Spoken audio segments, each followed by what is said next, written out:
आज विश्व पर्यावरण दिवस है। पर्यावरण मंत्री प्रकाश जावड़ेकर ने आज अन्य वन्य जीव उत्पादों के अवैध कारोबार पर पूरी तरह से प्रतिबंध लगाने की वकालत की। विश्व पर्यावरण दिवस के मौके पर मुंबई में आयोजित एक कार्यक्रम में जावड़ेकर ने लोगों से अपील की कि वो वन्य जीव उत्पादों का उपयोग ना करें। और रेप्टाइल्स, कोबरा, जितने भी लोग नहीं तो बाजार में जाके उसका वस्तुएं बनती है, ये इल्लीगल ट्रेड है, इसको बैन करना चाहिए।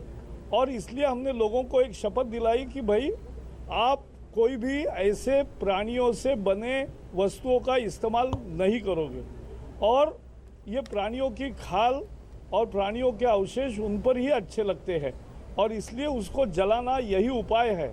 हम हर साल जलाते हैं। हमारा ये प्रण है कि वन्य प्राणियों की चोरी, तस्करी होने नहीं देंगे। विश्व पर्यावरण दिवस पर आज नई दिल्ली के कनॉट प्लेस में राहगिरी कार्यक्रम का आयोजन किया गया।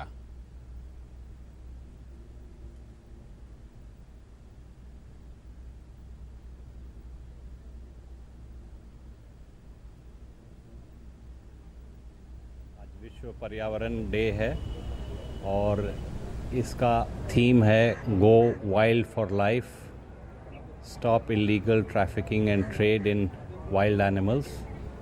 जब तक हम इस तरफ एक सामाजिक तौर पे कदम नहीं उठाएंगे, तब तक ये जो पोचर्स हैं, जो इलीगल ट्रैफिकिंग करते हैं, उनको एक शह मिलता रहेगा। हमें किसी प्रकार से इस प्रकार के वन प्राणियों के इलीगल ट्रैफिकिंग में सहायता नहीं करनी चाहिए। विश्व पर्यावरण दिवस पर विश्व भर में पर्यावरण से जुड़ी चिंताओं पर चर्चा की जाती है और उसका हल निकालने की कोशिश भी। ये वर्ष वाइल्ड लाइफ संरक्षण को समर्पित है। इसमें उन तरीकों को ईजाद करने पर जोर होगा जिससे हमारी जैव विविधता बची रहे और बनी भी रह सके।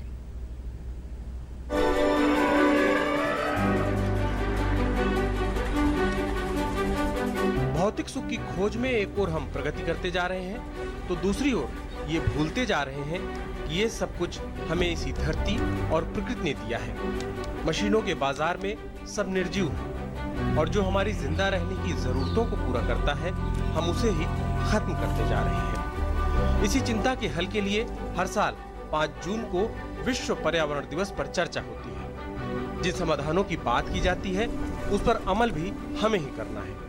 मतलब समस्या की जड़ भी हम और समाधान भी। फिर क्यों नहीं अपनी धरती के लिए हम मिलकर एक आवाज उठाते। इस साल पर्यावरण दिवस और पर्यावरणविदों की चिंता उस जंगली जीवन को बचाने की है जो हमारे चारों ओर के जीवन की रीढ़ है। चंद पैसों की खातिर हम में से कुछ लोग तस्करों के हाथ की कठपुतली बन बैठते हैं और उन बेजुबानों का सौदा कर डालते हैं जिनका जिंदा रहना हमारी जिंदगी की पहली शर्त है। 1992 की अर्थ समिट में जब इस पर चर्चा हुई तो 3 लक्ष्य निर्धारित किए गए। अपनी जैव विविधता को संरक्षित करना, जैव विविधता का लंबे समय तक उपयोग करना और प्राकृतिक संपदा का निष्पक्ष और समान रूप से बंटवारा करना। महात्मा गांधी ने कहा है कि पृथ्वी हर मनुष्य की जरूरत को पूरा करता है, लेकिन हर व्यक्ति के लालच को नहीं। जंगली जीवन को बचाने के लिए कई कड़े कानून हैं, लेकिन बेजुबानों की तस्करी और अवैध कारोबार बदस्तूर जारी है। कानूनी शिकंजे से इसे महज कम किया जा सकता है, लेकिन समूल नाश तभी संभव है जब इस दिशा में सब मिलकर काम करें। इस दिशा में बहुत कुछ किया भी गया है और समिट के 2 दशक बाद बहुत कुछ बदला भी है। आज नेपाल में गैंडे का अवैध शिकार तकरीबन खत्म है। भारत में बाघों की संख्या में बढ़ोतरी हमारी जागरूकता का नतीजा है। हमारे इकोसिस्टम में पानी, हवा और जमीन के सभी जीव शामिल हैं। सब एक दूसरे के जीवन का आधार है। यहाँ तक कि एक दूसरे की जीवन शैली और खाने पीने का तरीका हमारे अस्तित्व को बनाए रखने की वजह होती है। इसमें से एक भी कड़ी टूट जाए तो पूरे इकोसिस्टम पर खतरा आना लाजमी है। जैव विविधता को बचाए रखने के लिए जीवों की तस्करी और अवैध व्यापार बंद करना तत्काल की आवश्यकता है। आइए इस पर्यावरण दिवस पर हम जीवों की तस्करी और अवैध व्यापार पर रोक लगाने के लिए हाथ आगे बढ़ाएं। अजय विक्रम सिंह की रिपोर्ट, डीडी न्यूज।